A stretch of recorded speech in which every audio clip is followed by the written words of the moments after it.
As we begin week 2, we need to begin thinking about how we want to organize our literature review. Some of you have already developed a literature review and might need to revisit it and check for coherency, make sure that it's organized in a logical fashion. Those of you who are creating a literature review will need to keep this in mind whenever you're developing your literature review over the next couple of weeks. I'd like to draw your attention to this page, Bold, View All, and how to organize your literature review. This page I created specifically for organizing your literature review. So the way that you end up organizing your literature review will depend a lot on how you organize your academic argument. So really think of your literature review as an argumentative essay in a sense. Your literature review needs to be organized in a logical way, in a logical pattern that follows or outlines premises or claims that lead to your overall position. So your overall position will be the thesis statement. The thesis statement is the general idea of your entire essay, and your thesis statement will appear at the end of your introduction paragraph. Remember, the introduction paragraph is designed to introduce a problem, specifically a problem that you can cite, so it's not just a problem that you face as an educator or as a learner, but it's also, more importantly, one that others have already researched. So this is where our discussions with primary research articles really comes into play. It's very important that you find these primary research articles so that you can find others who have researched a problem, so that you can reference it ideally here in the introduction problem getting started. So there should be a nice transition in the introduction paragraph that moves from the problem that you have cited, that you've mentioned, that leads directly into your thesis. And your thesis basically is addressing that specific problem.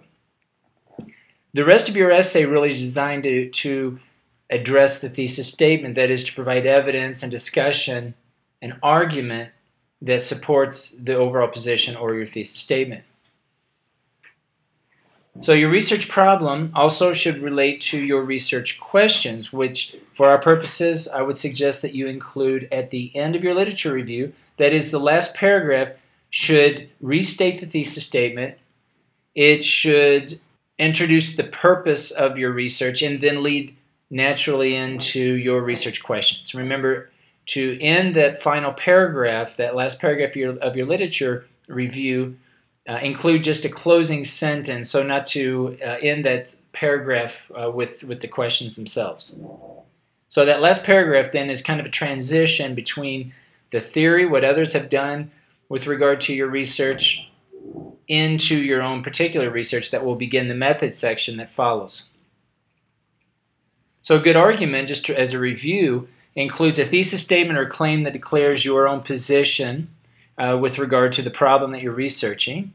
It acknowledges other perspectives, very important. So as you produce your argument, you also need to show the other side, a counterclaim or a counter-argument. So remember that an argumentative essay, you typically have an original argument, you have a counter-argument, and then you might have a rebuttal that basically argues what's weak about the counter-argument. The counter-argument basically argues what's weak about the initial argument.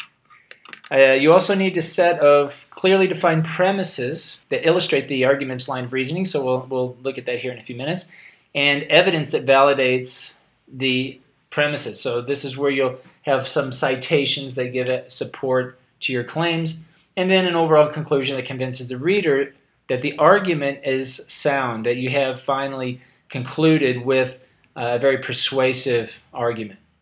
Now, you might want to look up Toulmin's analysis of arguments where he covers claims, grounds, and warrants. And I would direct your attention to YouTube. There are a lot of good videos out there that discusses his model. But basically, you can think of your overall argument as being made up of claims, grounds, and warrants. And so this is kind of another way to look at how to build a good argument, making sure that you have those three. The warrant here actually being kind of a slippery aspect of the argument where you may specifically state the warrant or you may not, depending on the topic, depending on what you're talking about. but I would direct your attention to YouTube and get more information on that, and think of everything that you're basically discussing in terms of claims, grounds, and warrants. I would also direct your attention to this video I've included here on this page. I think this will help you. It's kind of a long video, but worth watching to kind of get an overall idea about how to create a good academic argument.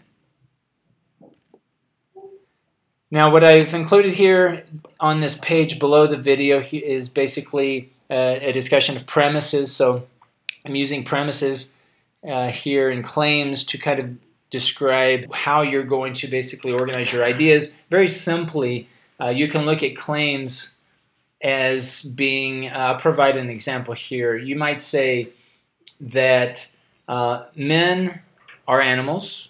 Animals require food and water. Therefore, men require food and water. Very basic example, but basically this is how you want to approach your own literature review: is two premises that lead into a claim. So the premise being men are animals, and the second premise, animals require food and water. That leads into an overall claim that men require food and water. Then you could continue the argument. Men require food and water. Food and water both are scarce.